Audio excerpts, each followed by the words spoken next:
오늘 하나님께서 우리에게 주신 말씀은 시편 26편입니다.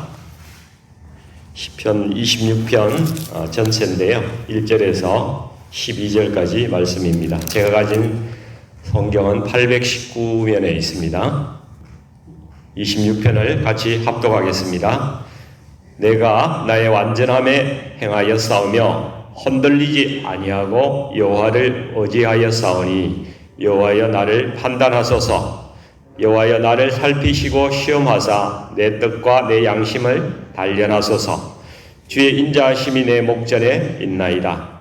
내가 주의 진리 중에 행하여 허망한 사람과 같이 앉지 아니하였사오니 간사한 자와 동행하지도 아니하리이다. 내가 행악자의 지표를 미워하오니 악한 자와 같이 앉지 아니하리이다. 여호와여 내가 무죄함으로 손을 씻고 주의 제단에 두루 다니며 감사의 소리를 들려주고 주의 기이한 모든 일을 말하리이다. 여호와여 내가 주께서 계신 집과 주의 영광이 머무는 곳을 사랑하오니 내 영혼을 죄인과 함께 내 생명을 살인자와 함께 거두지 마소서. 그들의 손에 사악함이 있고 그들의 오른손에 뇌물이 가득하오나 나는 나의 완전함에 행하오리니 나를 성령하시고 내게 은혜를 베푸소서. 내 발이 평탄한 데에 섰사오니 무리 가운데서 여호와를 송축하리이다. 아멘. 네, 오늘 시편 말씀으로 놀라운 복음의 능력이 내게도 임하소서라는 제목으로 말씀을 나누기를 원합니다. 오늘 시편 26편을 읽으시면서 어떤 생각이 드셨어요? 참 우리 마음에 선뜻 좀 받아들이기가 어려운 그러한 내용으로 이렇게 비춰졌습니다. 우리가 기도할 때 늘 이런 죄 저런 죄 용서해 달라고 그렇게 하나님께 기도하지 않습니까?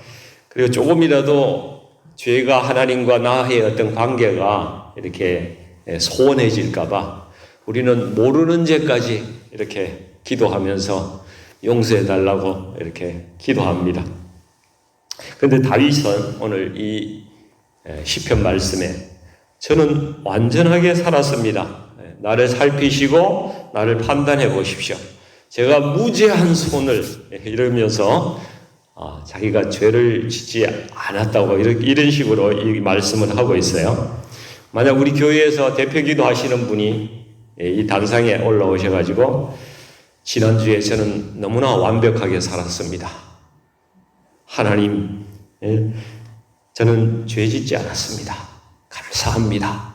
이렇게 말씀하신다면은 듣는 분들이 좀 황당해 할 수도 있겠죠. 좀 교만한가? 이런 생각도 할 수가 있을 것입니다. 여러분, 그런데 실제로 이 성경 말씀에 보면 로마서 3장 10절에 보면 의인은 없나니 하나도 없다고 이렇게 말씀하셨고 로마서 3장 23절에도 모든 사람이 죄를 범하였음에 하나님의 영광에 이르지 못하더니 라고 말씀하고 있지 않습니까? 우리가 다 아시다시피 다윗도 또 많은 죄를 지었던 사람이에요. 그런데 오늘 이 당돌한 다윗의 주장을 우리가 어떻게 해석해야 하는가 하는 문제죠. 이런 말씀을 본문으로 이렇게 보고 설교를 하려면 설교자도 굉장히 당황스럽습니다. 그렇지만은 하나님의 말씀은 여러분 오류가 없다는 것입니다. 하나님의 말씀은 이렇게 다윗이 자기를 고백하는 데는 분명한 이유가 있고 어떤 의미가 있다는 것입니다. 그래서 얼핏 보기에는 다윗이 이렇게 교만한 것처럼 보이지만은 이것을 자세히 살펴보면은 그런 것이 아니라는 것이에요. 그것을 좀 알 수가 있습니다. 본문 1절 말씀을 한번 보겠습니다. 내가 나의 완전함에 행하여 싸우며 흔들리지 아니하고 여호와를 의지하여 싸우니 여호와여 나를 판단하소서. 이렇게 말합니다. 다윗이 이렇게 완전함에 행할 수 있었던 것은 흔들리지 아니하고 여호와를 의지하였기 때문이라고 이렇게 말하고 있다는 사실입니다. 그래서 다윗은 사실은 자신의 의로움이 아니라 여호와를 의지함으로, 내가 의지함으로써 완전하게 행할 수 있었다. 이렇게 지금 하나님께 영광을 돌리고 있는 그런 말씀이라는 사실입니다.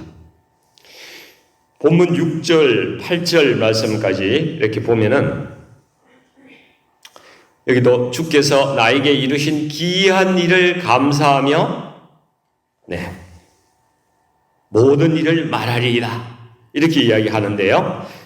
이것은 정말 주님께서 나에게, 다윗에게 행한 그러한 일을 감사하면서 내가 주님 앞에 예배하고 또 주님께서 행한 일을 내가 다른 사람에게도 전파하는 그런 예배의 마음, 그런 것이 충만해 있다는 것을 알 수가 있습니다. 여러분, 그래서 이 시편은 다윗이 하나님을 의지함으로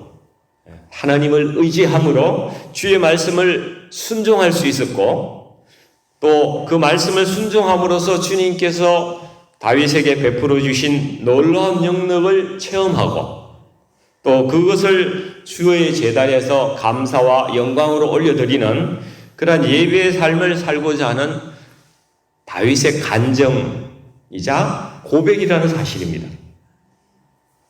그래서 우리가 다윗의 간정, 이것을 한번 쭉 살펴보려고 하는데요. 첫 번째 간정을 한번 살펴보겠습니다. 첫 번째, 다윗은 주님의 말씀을 철저히 의지했다고 이렇게 말하고 있어요. 1절 말씀에도 보면은 다윗은 내가 나의 완전함에 행하였습니다. 이렇게 고백하고 있습니다. 여러분, 이 완전하다는 이 말은 히브리어로 여기에서는 톰이라고 이렇게 단어를 썼는데요. 톰이란 말은 원래 타밈이라는 단어에서 같이 나온 어원을 가지고 있습니다. 자문에서는 성실 혹은 진실하다, 이런 뜻을 가지고 있는 단어입니다. 이 단어의 첫 번째 의미는 시작한 일을 흔들리지 않고 끝까지 완수한다 하는 그런 뜻을 가지고 있습니다. 그래서 맡겨진 일을 끝내려고 온 힘을 쏟아가지고 그냥 탈진할 정도로, 소진할 정도로 최선을 다하는 것이 이 탐임의 의미라는 것입니다. 그리고 두 번째는 또 두 마음을 품지 않고 여호와 하나님을 의지하는 것입니다. 그래서 하나님의 언약의 말씀을 우리가 끝까지 믿고 따르는 그러한 마음을 탐임의 마음이라는 것이죠. 그래서 야고보서 1장 6절에서 8절까지 말씀에 의하면 오심하는 자는 두 마음을 품은 자라고 이렇게 말씀하고 있어요. 다윗은 하나님 말씀을 절대 오심하지 않은 사람이라는 것이죠. 창세기에서도 하나님께서 노아를 당대의 완전한 자라고 이렇게 말씀하고 있습니다. 그러나 아브라함에게는 이 아들을 주시겠다는 언약을 주셨음에도 불구하고 아브라함이 조금 이상한 짓을 했죠. 하갈을 얻어서 이스마엘이라는 아들을 얻었습니다. 그 후에 하나님께서 아브라함에게 한참 동안을 나타나지 않으셨어요. 오랫동안 나타나지 아니하시다가 다시 나타나셔서 하나님께서 너는 내 앞에서 완전하라 이렇게 말씀하고 계세요. 언약을 믿고, 내가 준 언약을 믿고 너는 끝까지 순종하라, 이런 말씀인 것입니다. 그래서 다윗이 완전하다고 말하는 것은 내가 죄가 전혀 없는 사람입니다, 이렇게 이야기한 것이 아니라는 것입니다. 저는 하나님께서 맡기신 그 사명에 최선을 다했습니다. 하나님, 그리고 저는 하나님의 약속의 말씀을 믿고 의심하지 않고 끝까지 제가 따라서 그렇게 행하였습니다. 이러한 그 다윗의 고백이라는 것이죠. 그래서 다윗이 그 1절하고 2절에 하나님, 제 마음을 하나님께서 아시잖아요. 저를 아시지 않습니까?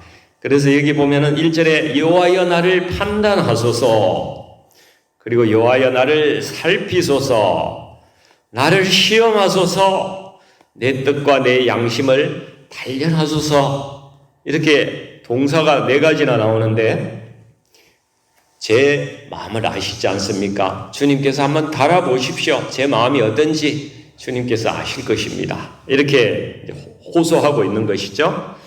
여기서 단련이라는 이 말은 원래 풀무에 이 금속을 넣어가지고 그냥 거기에 달궈가지고 불순물을 쫙 빼는 그 정제하는 거죠. 용광로 같은데 이걸 넣어가지고 불순물을 제거하는 그런 공정을 말합니다. 그래서 주님 제 가운데 불순종하고 거짓된 마음이 있는지 한번 풀무불에 넣어서 담금질을 한번 해봐 주십시오. 저는 진실로 주님을 따라가려고 정말 최선을 다했습니다. 이렇게 다윗이 하나님께 고백하고 있다는 것입니다. 이제 두 번째 간증을 보면은 3절의 말씀, 주의 인자하심이 내 목전에 있나이다. 내가 주의 진리 중에 행하여 이렇게 하였습니다. 이렇게 말씀하고 있습니다. 다윗은 진리 중에 행하였다. 하나님의 말씀을 순종함으로써 그 죄악 가운데에서 여러 가지 죄악 가운데서 내가 떠날 수가 있었던 것입니다. 하나님 이렇게 간증하고 있는 것입니다. 4, 5절 말씀을 보면은 다윗이 허망한 사람과 같이 앉지 아니하였사오며 간사한 자와 동행하지도 아니하였고 또 행악자들의 그 집회를 미워하고 또 악한 자와 같이 앉지 않겠다고 이렇게 이야기를 하고 있습니다. 이것은 다윗이 주의 진리 가운데 행함으로써 이들과 그들의 손아귀에 같이 있더라도 그들과 이렇게 합작하지 아니하고 죄 가운데 빠지지 아니하고 유혹받지 아니하고 그들과 함께하지 않았다. 이렇게 고백하고 있는 것이죠.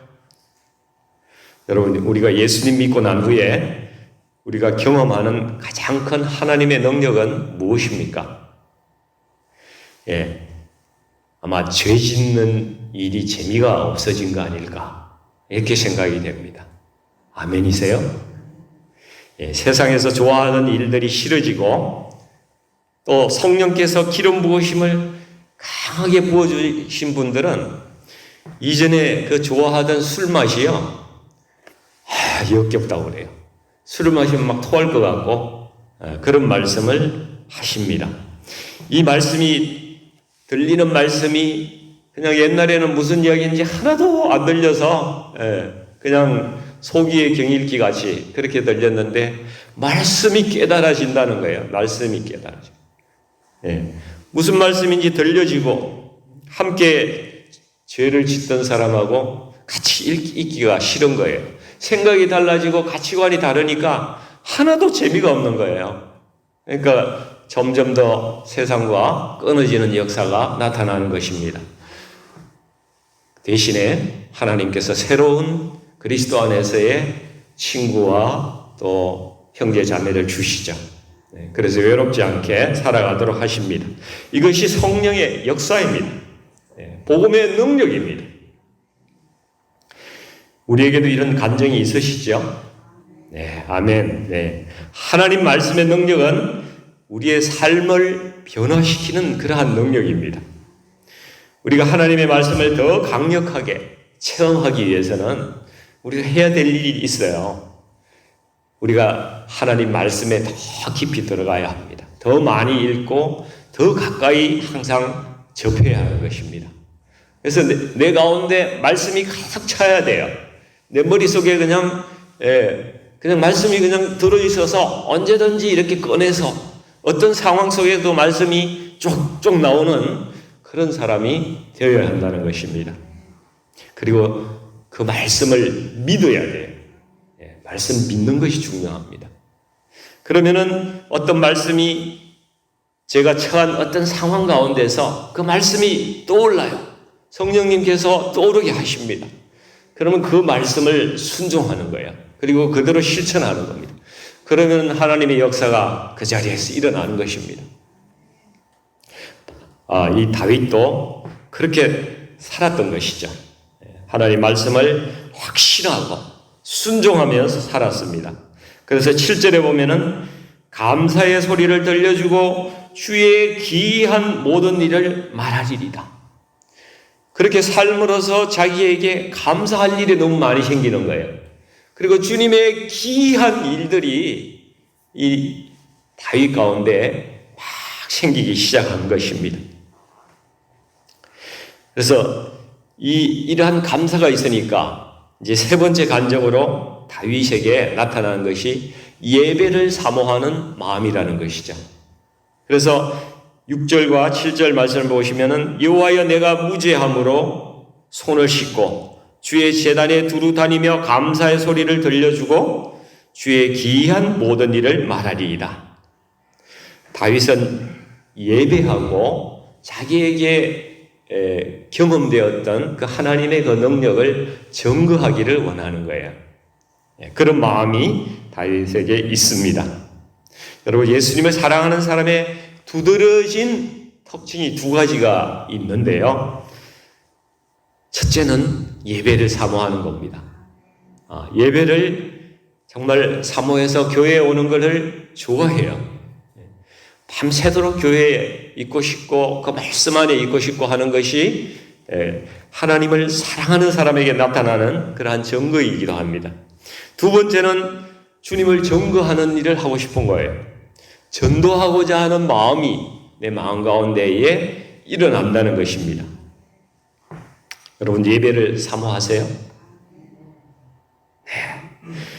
여러분, 이 땅에서 예배가 부담스러우시면 천국에 가면 굉장히 힘듭니다. 천국에 가면 예배가 너무 많을 것 같아요. 많다고 그러셨어요.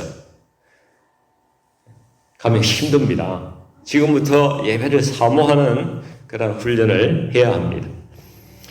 다윗이 하나님 앞에 무죄하다고 고백하는 것은 평생 내가 죄를 짓지 않았습니다, 이런 뜻은 아닐 것입니다. 분명히 다윗은 죄를 지었고 또 죄에 우리도 그것을 알고 있죠. 근데 이 찬양의 시를 노래할 때 다윗은 아마 죄악의 유혹에 빠져 있었거나 또 죄악으로부터 승리한 그러한 경험이 그에게 아마 있었을 것입니다. 그래서 그 원수가 참소하지 못하도록 그 죄악의 유혹으로부터 승리한 그 기쁨을 노래하는 것이죠. 예를 들면 다윗을 죽이려는 그 사울을 광야에서도 만나고 동굴 안에서도 이 사울을 이 다윗의 손에 붙이셨어요, 하나님께서. 그렇지만은 그를 죽이지 않았습니다. 왜냐하면은 하나님의 기름 부으심을 받은 자는 그렇게 해치는 것이 하나님의 기뻐하시는 뜻이 아니다, 이렇게 다윗이 생각했기 때문입니다. 그리고 하나님의 마음에 따라서 주신 마음에 따라서 순종하는 것이죠. 그래서 그는 믿음에서 승리하고 죄의 유혹으로부터 이기고 죄로부터 승리할 수 있었던 것이죠. 그리고 10절과 11절 말씀을 이제 한번 보겠습니다.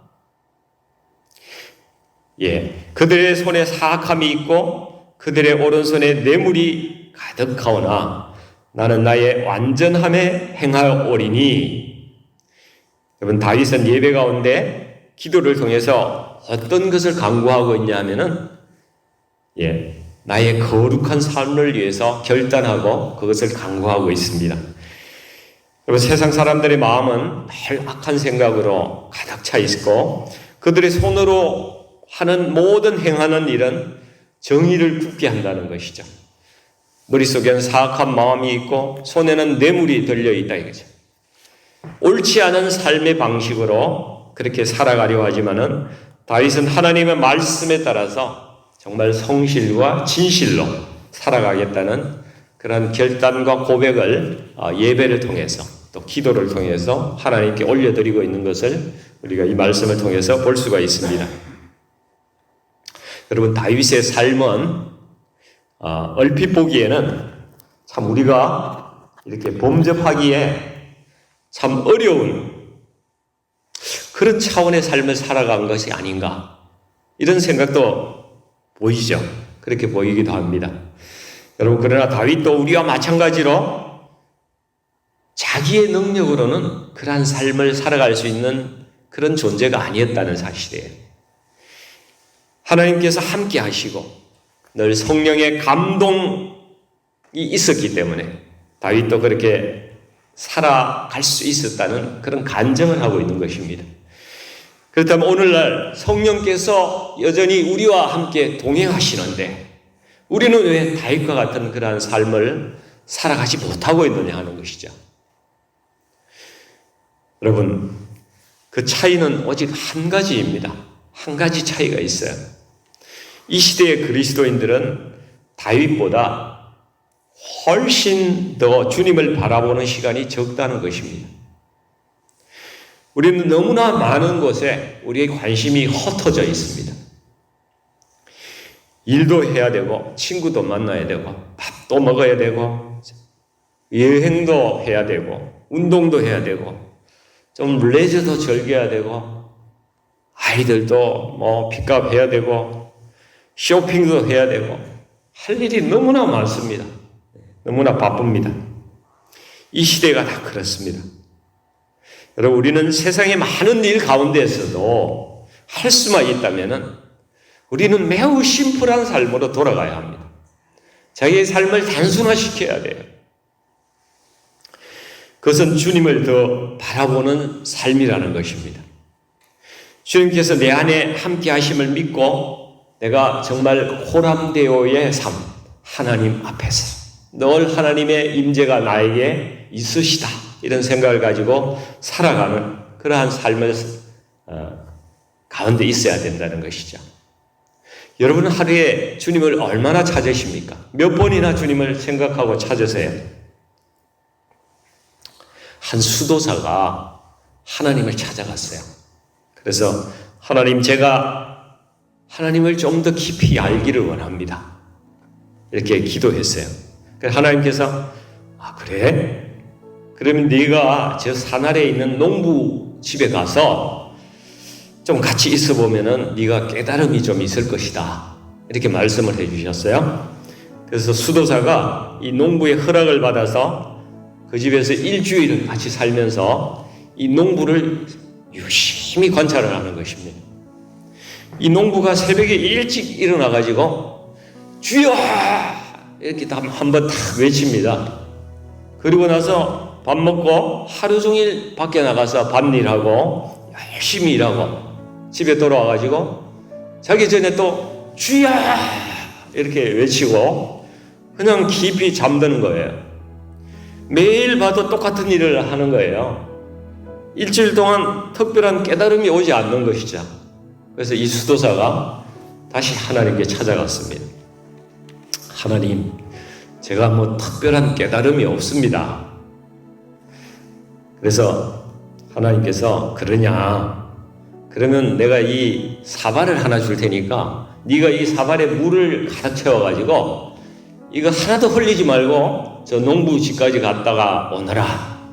그래서 그 물을 가득 채워가지고 그 농부 집까지 조심조심하면서 이렇게 갔다가 왔습니다.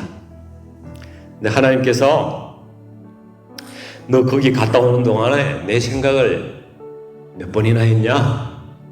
이렇게 물으니까 물을 흘릴까 봐서 신경을 많이 써가지고요. 제가 하나님 생각 하나도 못했습니다. 죄송합니다. 하나님께서 그거 봐라.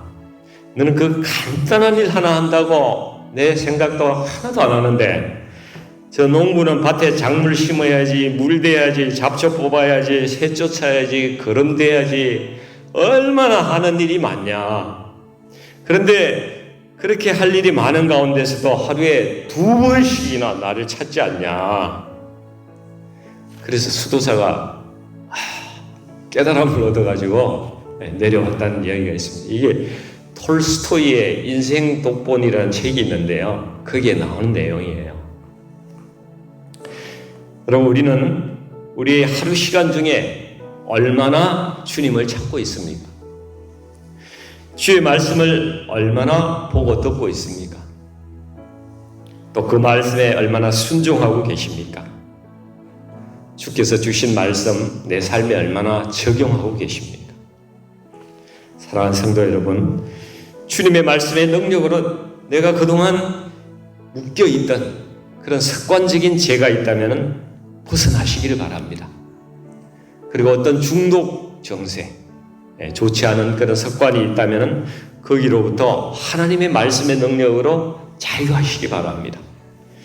그리고 죄의 유혹으로부터 승리하는 그러한 생명력이 우리 가운데 있기를 원합니다. 여러분, 그리고 만약에 내가 그러한 경험을 가지게 되었다면 그것을 통해서 살아있는 간증과 복음의 능력으로 그것이 전파되기를 원합니다. 그래서 시편 26편의 다윗의 고백처럼 내가 완전하게 행하였다, 하나님 말씀을 따라서 최선을 다해서 살아간 그러한 삶을 살았다, 그래서 내가 완전히 변했다, 그리고 내가 승리했다, 이 고백을 다윗처럼 그렇게 하나님께 올려드릴 수 있는 저희들이 되기를 간절히 축원합니다. 같이 기도하겠습니다. 거룩하신 아버지 하나님, 우리가 모두 죄인이었지만은 우리에게 성령께서 임하셔서 새로운 삶을 살게 하시는 줄 믿습니다. 우리 가운데 죄를 짓던 자가 죄를 끊고, 또 유혹에 약하던 자가 유혹을 물리치고, 또 세상의 가치관을 따르던 그러한 사람이 이제는 성경적인 가치관과 하나님 말씀을 따르게 되는 그러한 그 복음의 능력이 우리 가운데 있게 하여 주옵소서. 그래서 주님의 우리에게 향하신 그 놀라운 계획, 우리가 경험하게 하시고 놀라운 체험을 하게 하시는 그러한 은혜가 우리 가운데 이루어지기를 원합니다. 그래서 우리가 늘 죄 짓는 자라는 그런 자포자기한 그러한 신앙에서 벗어나서 우리 주님께서 우리를 인도하신다면 우리가 죄 짓지 않고 주의 말씀대로 살아갈 수 있는 그러한 존재이다 하는 생각으로 저희들을 바꿔주시기를 원합니다. 그래서 우리의 능력이 아니라 주님의 능력으로 우리가 더 변화되고 놀라운 일을 경험하게 하여 주셔서 복음의 능력을 체험하게 하시고, 이 체험을 또 많은 사람에게 간증하며 살아가는 주의 귀한 백성으로 아버지 이 땅 가운데 세워주시옵소서. 예수님의 이름으로 간절히 기도하옵나이다. 아멘.